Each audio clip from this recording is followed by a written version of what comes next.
بسم اللہ الرحمن الرحیم۔ شروع کرتا ہوں اللہ تعالیٰ کے نام سے جو بڑا مہربان نہایت رحم والا ہے۔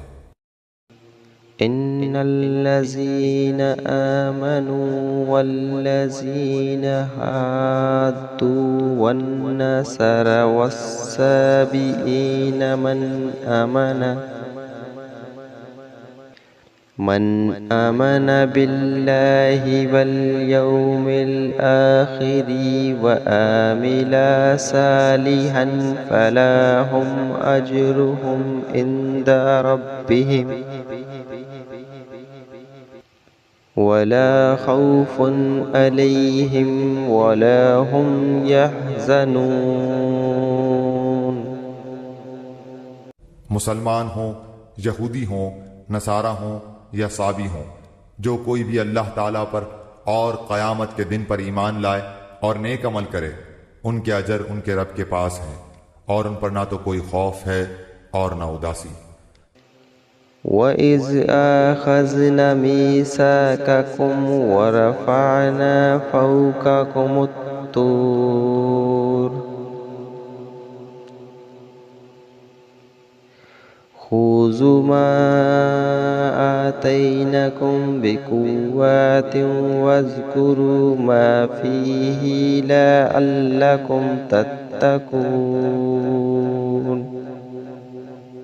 اور جب ہم نے تم سے وعدہ لیا اور تم پر طور پہاڑ لا کھڑا کر دیا اور کہا جو ہم نے تمہیں دیا ہے اسے مضبوطی سے تھام لو اور جو کچھ اس میں ہے اسے یاد کرو تاکہ تم بچ سکو۔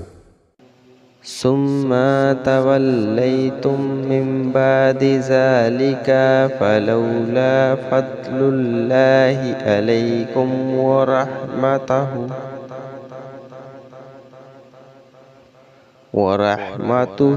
لکنتم من الخاسرین۔ لیکن تم اس کے بعد بھی پھر گئے، پھر اگر اللہ تعالیٰ کا فضل اور اس کی رحمت تم پر نہ ہوتی تو تم نقصان والے ہو جاتے۔ وَلَقَدْ عَلِمْتُمُ الَّذِينَ اعْتَدَوْا مِنْكُمْ فِي السَّبْتِ فَقُلْنَا لَهُمْ كُونُوا قِرَادَةً خَاسِئِينَ۔ اور یقیناً تمہیں ان لوگوں کا علم بھی ہے جو تم میں سے ہفتے کے بارے میں حد سے بڑھ گئے، اور ہم نے بھی کہہ دیا کہ تم ذلیل بندر بن جاؤ۔ فَجَعَلْنَاهَا نَكَالًا لِمَا بَيْنَ يَدَيْهَا وَمَا خَلْفَهَا وَمَوْعِظَةً لِلْمُتَّقِينَ۔ اسے ہم نے اگلوں پچھلوں کے لیے عبرت کا سبب بنا دیا اور پرہیزگاروں کے لیے واعظ و نصیحت کا۔ وَإِذْ قَالَ مُوسَىٰ لِقَوْمِهِ إِنَّ اللَّهَ يَأْمُرُكُمْ أَن تَذْبَحُوا بَقَرَةً قَالُوا أَتَتَّخِذُونَا هُزُوًا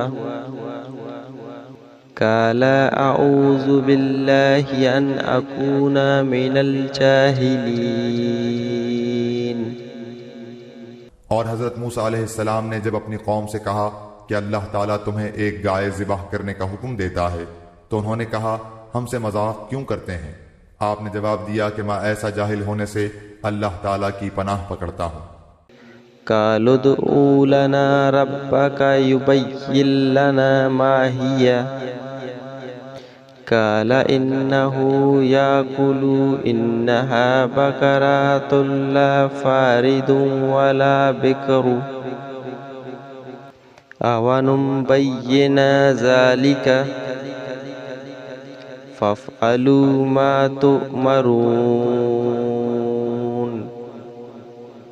انہوں نے کہا اے موسیٰ دعا کیجئے کہ اللہ تعالیٰ ہمارے لیے اس کی ماہیت بیان کر دے۔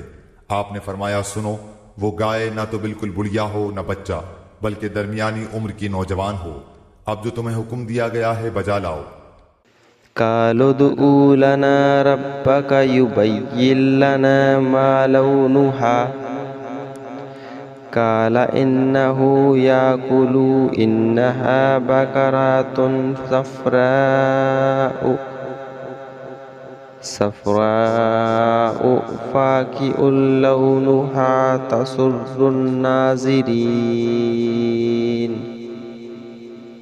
وہ پھر کہنے لگے کہ دعا کیجئے کہ اللہ تعالیٰ بیان کرے کہ اس کا رنگ کیا ہے۔ فرمایا وہ کہتا ہے کہ وہ گائے زرد رنگ کی ہے، چمکیلا اور دیکھنے والوں کو بھلا لگنے والا اس کا رنگ ہے۔ قالوا ادع لنا ربك يبين لنا ما هي إن البقرة تشابه علينا وإنا إن شاء الله لمهتدون۔ وہ کہنے لگے کہ اپنے رب سے اور دعا کیجئے کہ ہمیں اس کی مزید ماہیت بتلائے۔ اس قسم کی گائے تو بہت ہیں، پتہ نہیں چلتا، اگر اللہ نے چاہا تو ہم ہدایت والے ہو جائیں گے۔ قال إنه يأكل إنها بقرة لا ذلول تثير الأرض ولا تسقي الحرث مسلمات لا شياة فيها۔ قالوا الآن جئت بالحق فذبحوها وما كادوا يفعلون۔ آپ نے فرمایا کہ اللہ کا فرمان ہے کہ وہ گائے کام کرنے والی زمین میں ہل جوتنے والی اور کھیتوں کو پانی پلانے والی نہیں، وہ تندرست اور بے داغ ہے۔ انہوں نے کہا اب آپ نے حق واضح کر دیا۔ گو وہ حکم برداری کے قریب نہ تھے، لیکن اسے مانا اور وہ گائے ذبح کر دی۔ صدق اللہ العظیم۔